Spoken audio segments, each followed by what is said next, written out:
I have privilege in introducing Professor Dr. Anura Manatunga, who is on the advisory board member, Director Department of Archaeology, Sri Lanka, and he speaks on the subject of Ananda Coomaraswamy's contribution to studies on Sri Lankan culture, with special reference to his work on pre-modern Kandyan art and crafts of Sri Lanka. Professor Manatunga served as senior professor and head of the Department of Archaeology, director of the Center of Heritage Studies in the University of Kelaniya.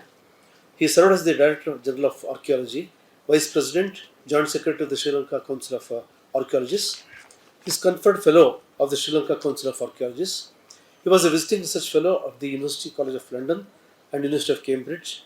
He served as Director of Polonnaruwa World Heritage Centre of Site of Sri Lanka, and he is also Founder Secretary of the International Association for Asian Heritage. Professor Manatunga, please offer it. Thank you very much for honoring me. I felt rather shy to sit here alone because most of my friends are there. Ms. Chudamani, Dr. Chudamani, Minu, Tibavari, and also Malika, and several Arun, SK, Arun also. And very happy to stand up with known faces and also unknown faces. I am really honored to be invited here to talk on Ananda Coomaraswamy today because I myself engage in works of Ananda Coomaraswamy at least last 15 years, and I did something on him. Dr. Chudamani, she attended one of the conferences I organized in Sri Lanka, and last year was the 75th death anniversary of him and also 145 years of his birth anniversary.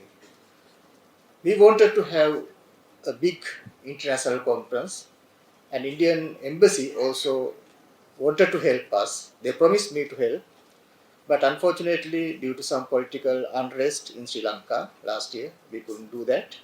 But still, that proposal is there. The Indian Embassy is going to help us.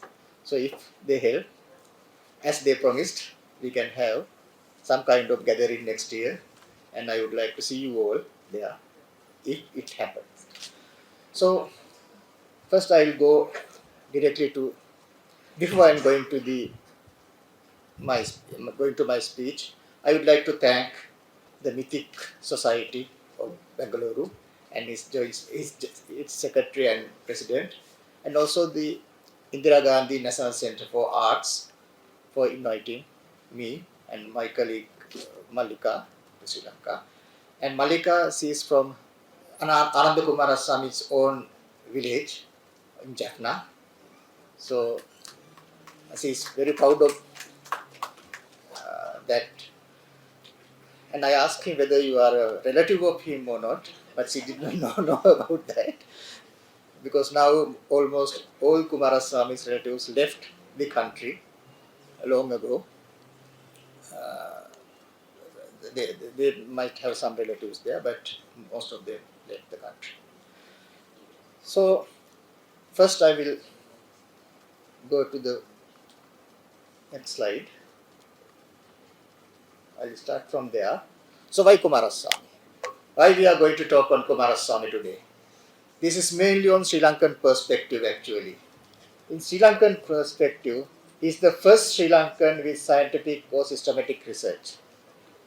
We have lots of scholars there, but they did some kind of compiling work. They did gazetteers. They study some religious scriptures, religious canons, and they recorded some monuments here and there. But Coomaraswamy was the first person studied Sri Lankan culture or art or whatever thing in Sri Lanka in scientific and systematic manner. So he is very important in that point for us. And then he was the first and foremost Sri Lankan academic with international fame. There were several others, and I will come to that point, but he is the most prolific Sri Lankan scholar known to the world. And person with true love to people and traditional culture. That's a very important aspect. We have scientists, but they don't love people. But Coomaraswamy, he loved people. So that's very important thing. He worked with people, he truly loved people, and also he truly loved the traditional culture. That aspect is also very important. That's one of the very uh, important aspect that we are lacking today. We have lots of scientists, but they don't love people. Person who foresee the danger of modernity and commercialization. So that's also one of the aspects that we love Coomaraswamy. He saw the danger of modernity. Long ago, at the beginning of the 20th century, at the height of modern society, he criticized modernity. And he saw the danger of the commercialization. It's a very good thing. I think commerce is good only for commerce. It's not good for academics. What happened to our education system today? It's commercialized, but no learning. What happened to our medicine today? It's commercialized. No good doctors or medicine, only after money. So Coomaraswamy highly criticized that, and that's why we have to homage him. That's why we have to talk him. He understood the danger of commercialization of everything. Long ago, today we face that problem to Sri Lanka. We are commercially bankrupt, and we know what happened. That's because we blindly followed the commercialization. We thought money is the only thing. So we didn't follow Coomaraswamy. If we followed Coomaraswamy, we didn't face this sad situation. And he's not only a scholar, he's an activist. He was an activist against the colonial power, the British power at that time, and also he wanted to introduce a cosmopolitan culture and tradition, including India and Sri Lanka and everywhere. And he equally admired both Hindu and Buddhist tradition. That's also one of the very important point, because Sri Lanka, we had some Buddhist scholars. They promoted Buddhism only. We had some Hindu scholars. They promoted Hinduism only. But Coomaraswamy equally promoted both, and he knew the importance of both religion equally. And blend with the East and the West. Though he criticized British modernity and British commercial interest, he gained a lot from the West. Actually, he was brought up in the West, and some of the best Western cultural ethos he practiced. And also, he was uh, he's a Hindu. He's blend with the East. He's a Eastern and also Western. He lived in America in his last stages, and he started his life from England, and he was a very good blend of Eastern and Western culture. And his broad spectrum research on pre-modern period is not confined only to one thing, not only to the painting, not only the sculpture, or not only the metalwork, but he studied the pre-modern society in a broad spectrum. And most prolific study on pre-modern society and art in Sri Lanka. Not only he studied them, still we don't have research work by up to that level. So Coomaraswamy is in the top of Sri Lankan scholarship.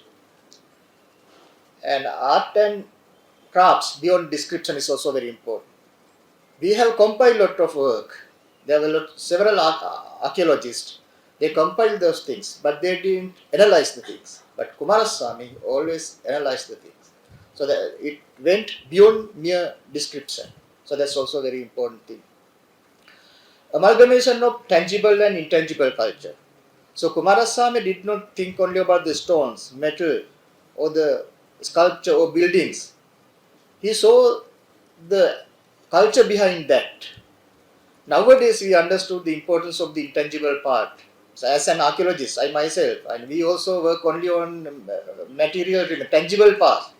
But now only we understood the intangible past is also very important. Coomaraswamy understood that long ago than us. And linking living heritage with the past. That's also very important. He studied the people who was living at that time, not only the dead people. He was not like an archaeologist. He worked with the people, he worked with the culture which was in life, and he related it to the ancient past. It's like Levi's Binford, Arun must be knowing about that thing. We call about the theory of middle range theory and that kind of things in recently, but those things, those theories, Coomaraswamy practiced long ago. And admiring the neglected folk and artists. So the most of the artists that Coomaraswamy studied were considered as very low in Sri Lankan society, in caste base and also in the social value. But Coomaraswamy admired them and understood that they are very important, equal as the elite of the society. In generally, craftsmen are not considered as high in Sri Lankan society, even now. But Coomaraswamy changed that, and he tried to change that, and he pointed out that craftsmen are equally important than as landlords.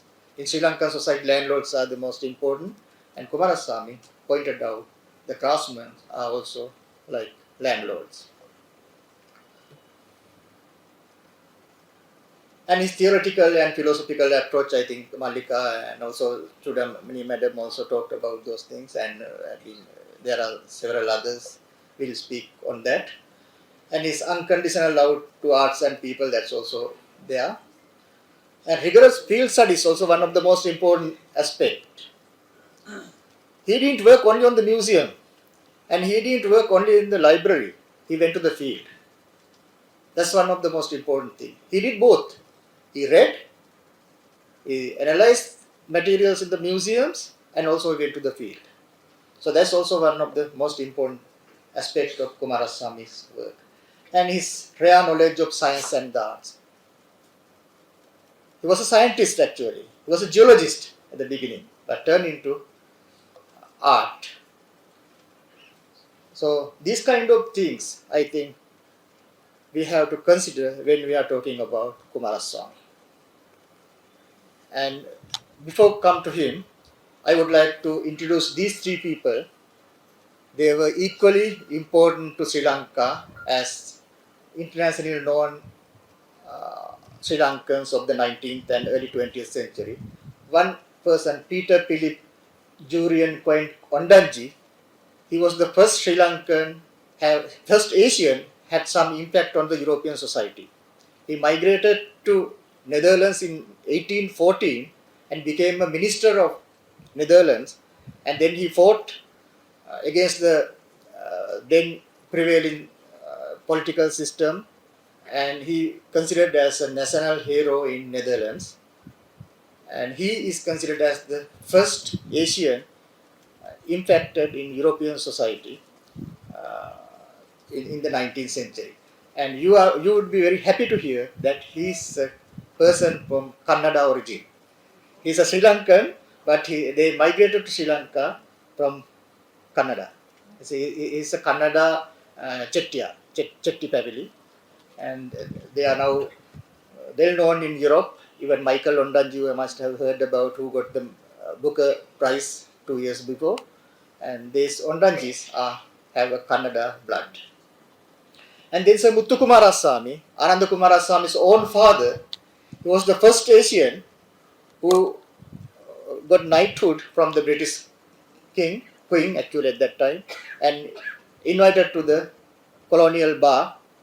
He's the father of Ananda Coomaraswamy. He is also a well-known figure and with international fame.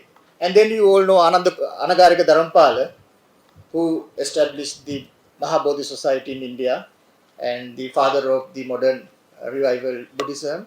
And these three people are different to each other, but they did a tremendous service and equally famed in the world among 19th century scholars, all Sri Lankans. And from Coomaraswamy's childhood, I'm not going to elaborate this. He was the only son of Muthu Coomaraswamy and also Elizabeth Clay Bibi, She's an English lady, and he was born in Colombo, but that family migrated from Jaffna. They are Tamils, Hindu Tamils, Coomaraswamy. But Coomaraswamy born in Colombo, and they were well-known family, an elite family, and feudal family of Sri Lanka.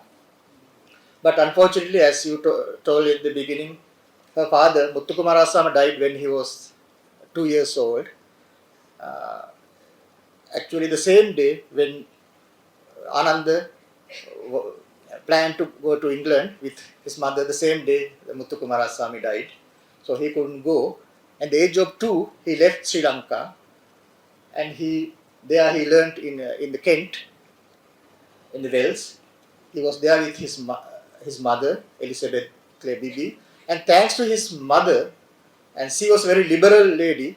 She was a Fabian socialist, and due to her Fabian socialism, Coomaraswamy also went to that side in his thinking, and he became a very liberal and he cultured socialist ideas, and he studied botany and geology. He studied paleontology also in his school days, and then for his degree he studies geology. And he came to Sri Lanka again after his studies. First he came in 1896 when he was only 19 years old, and he studied geology of Sri Lanka. He did some field work there, even as a student. And as a student, he prepared some maps of geological maps of Kandy and some other places. And he was famed as a geologist among Britishers at that time. And he was appointed as the first director of the Mineralogical Survey of Ceylon, and later it became a Geological Survey of Ceylon in 1903.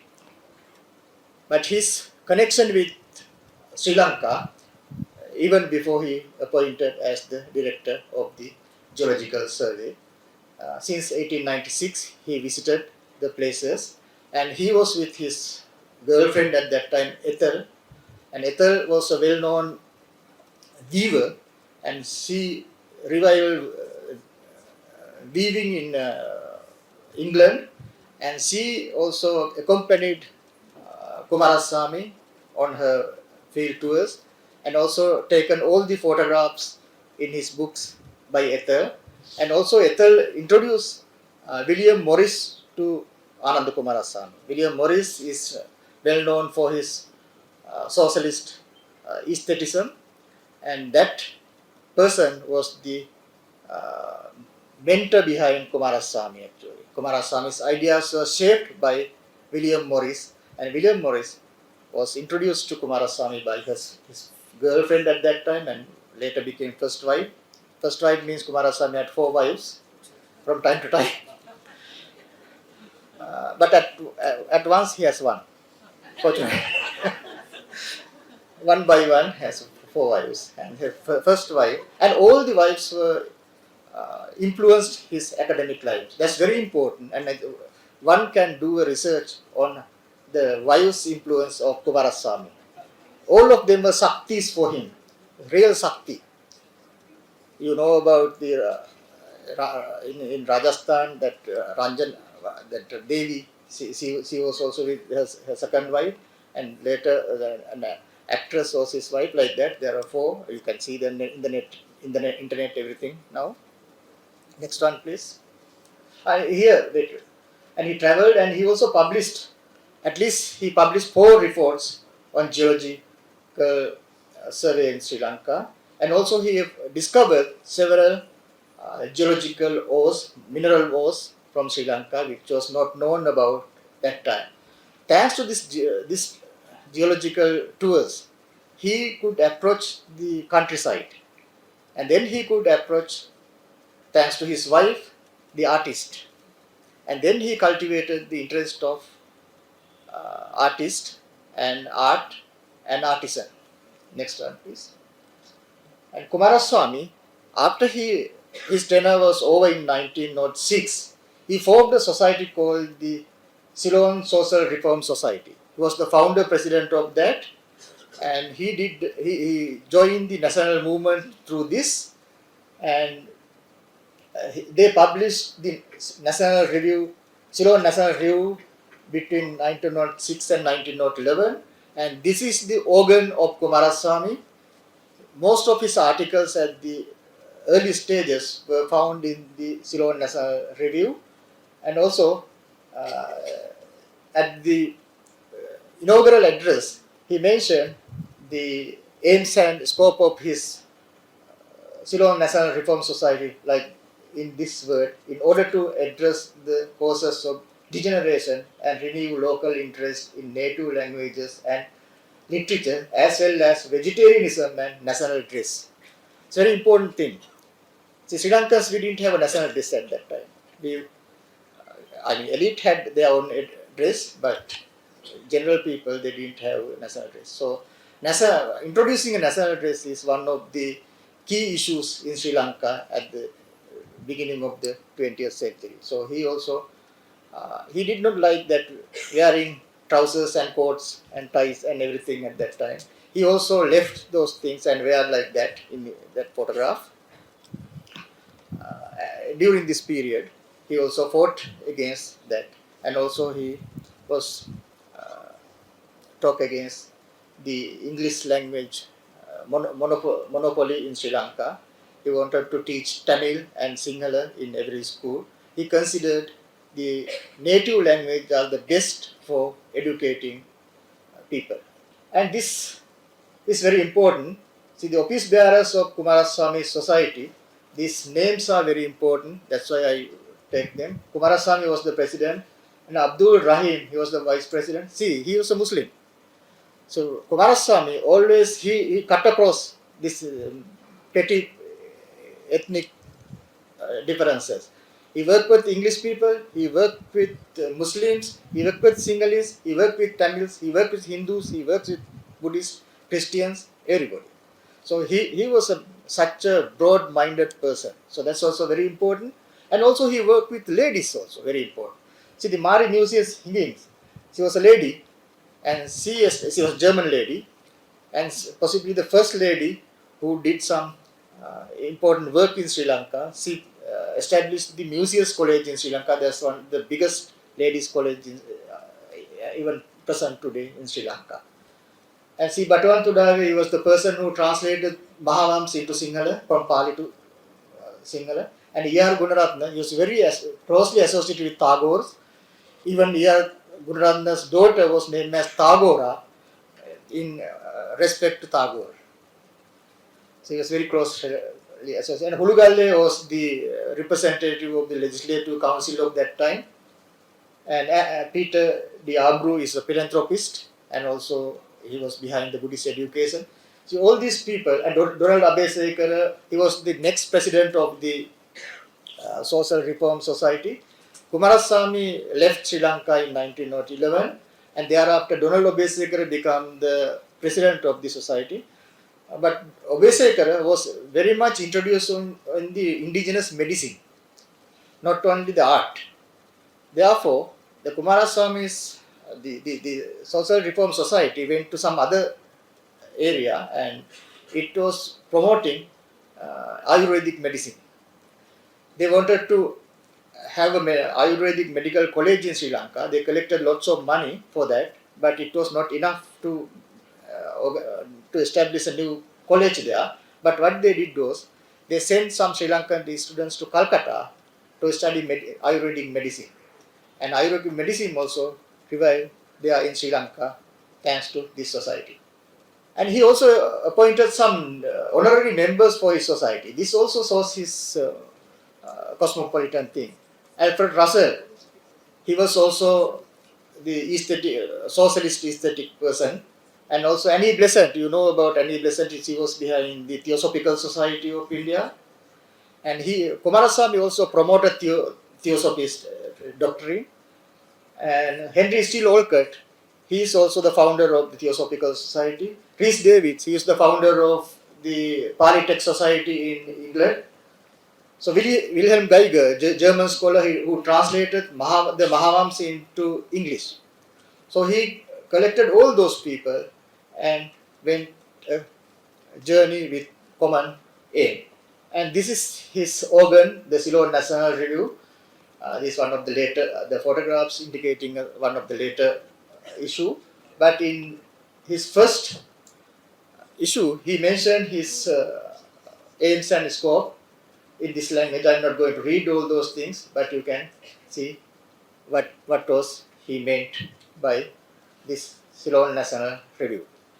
And one most important thing was he addressed the Kandyan feudals or Kandyan chiefs in that time. They were very powerful. The Kandyan chieftains are very powerful, and he sent them an open letter as a pamphlet. That pamphlet was reprinted in 1956 by the government, but in 1906 he printed a pamphlet and distributed among Kandyan chiefs.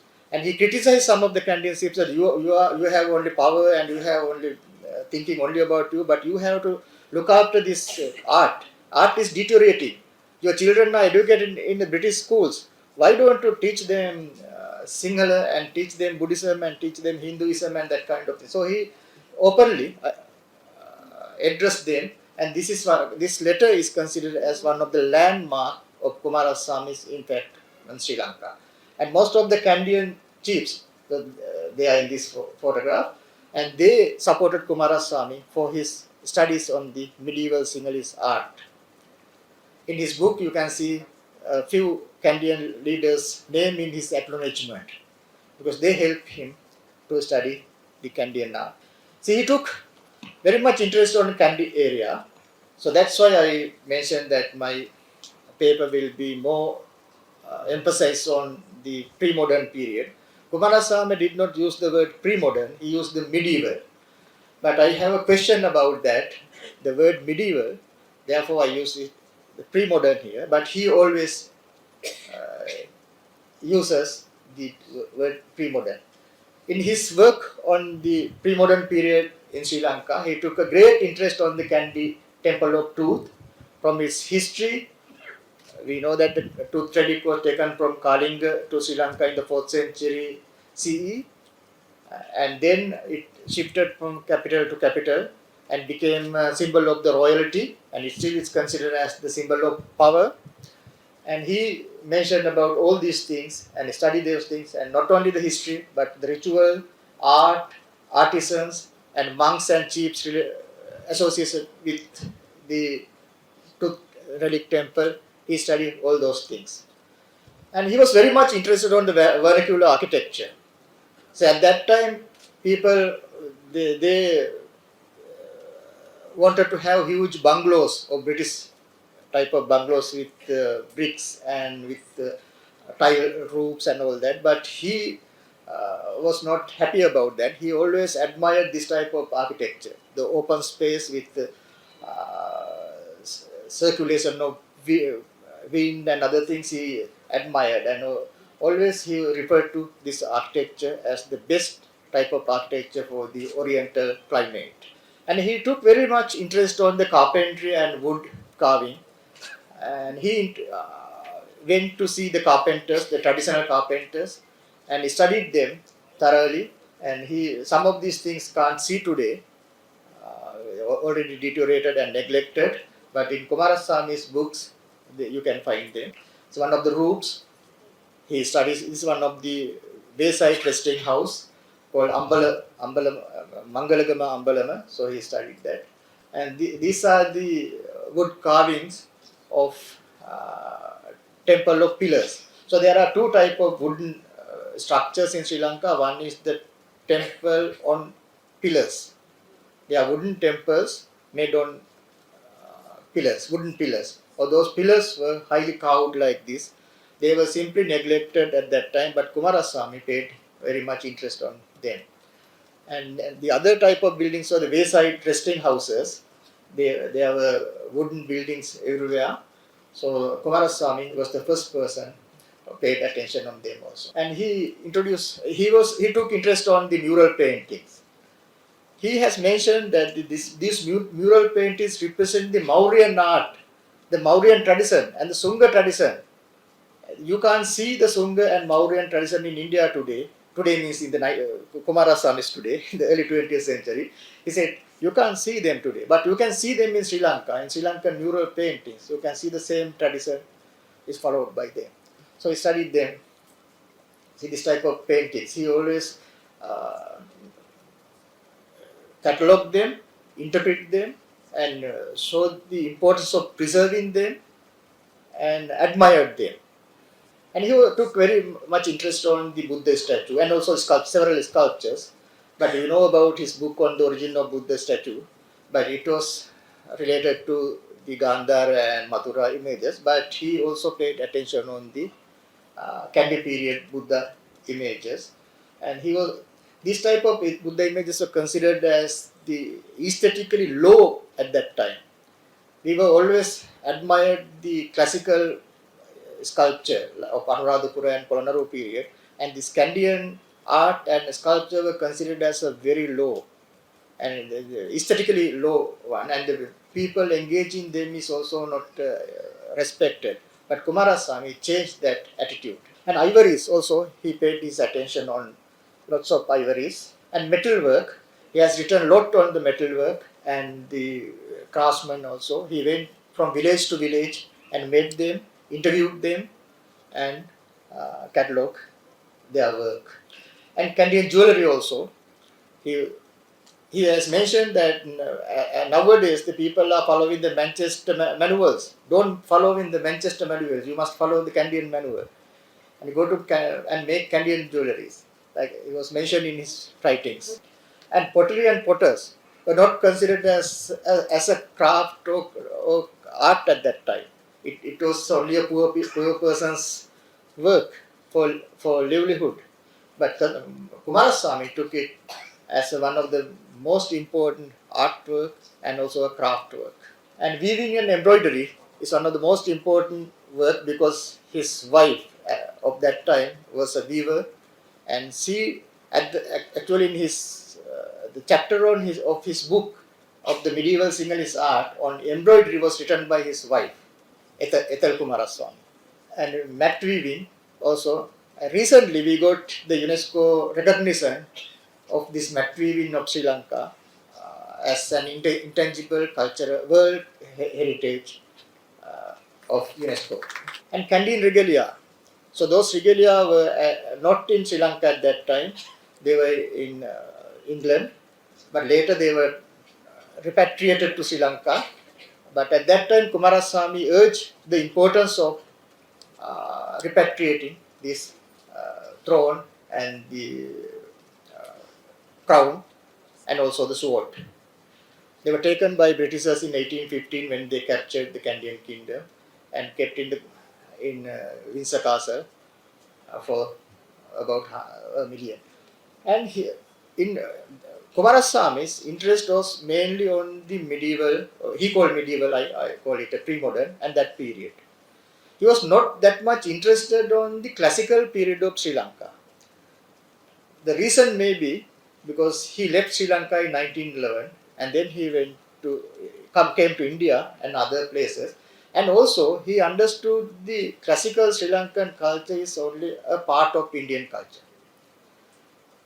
He see it's only India. It's only India. He mentioned in several places that Sri Lankan culture at Anuradhapura and Polonnaruwa is a reflection of Indian culture itself. So therefore, he was not much interested on that. He considered it as only as a part of Indian culture and simply referred to some examples. But he took very much interest on the bronzes of Polonnaruwa. Those bronzes were discovered as a hoard by H.C.P. Bell in 1906 and taken to Colombo Museum.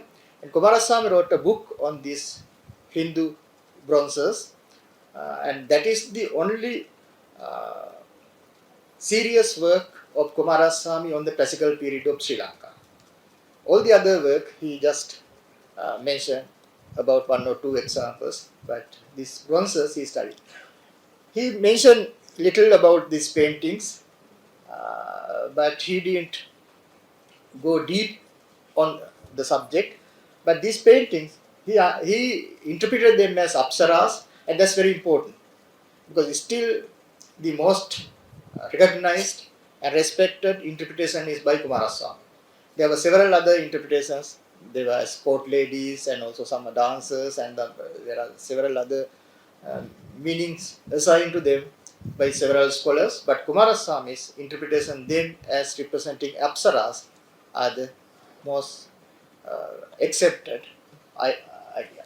And also he mentioned about Surumuniya and Anuradhapura stupas also very in his book on the Indian and Indonesian art. He has written a chapter on Sri Lanka. In that chapter, he has mentioned about some of the sculptures, and mainly he identified the sculpture as the sage Kapila. And several other scholars also identified the same sculpture as some other figures, as some identify as Agni and some others are like that. And this one, Polonnaruwa art also he paid some attention, and this building is known as Satmahal Prasada there. It is being considered as a replica of the Cambodian temples, but Coomaraswamy interpreted it as a Mount Meru. And the other figure, it has been interpreted vividly. Some people say it's Kapila, some people say Agastya, some say it's Pulasti, and some say King Parakrambahu. That's the most popular opinion about that. Coomaraswamy also believed that this is King Parakrambahu himself, but I myself interpret it as Amogapas, Avalokiteshwar Amogapasha. It's something else, but I'm not come to here. But Coomaraswamy was interested in that. So lastly, I would like to pay my personal tribute to Coomaraswamy. When I was appointed as the director of the Center for Asian Studies there, first I organized a conference on Coomaraswamy in national level in the 9th September 2009, the day as today, because it's anniversary day. And then I organized an international conference on Asian art and culture in Coomaraswamy 2012. Dr. Chudamani attended that and did a keynote address there itself. And also, I wanted to have this 150th birth anniversary and 75th death anniversary last year in big scale, but unfortunately couldn't do. But we celebrated it in Jaffna, a small group, and Dr. Malika attended that in Jaffna. And every year in September 9th or October 22nd of his birthday, I did the video or something like that in Sinhalese language to popularize Coomaraswamy. So that's the one I could do there now. And this year I couldn't do that because I came here. So thank you very much for listening.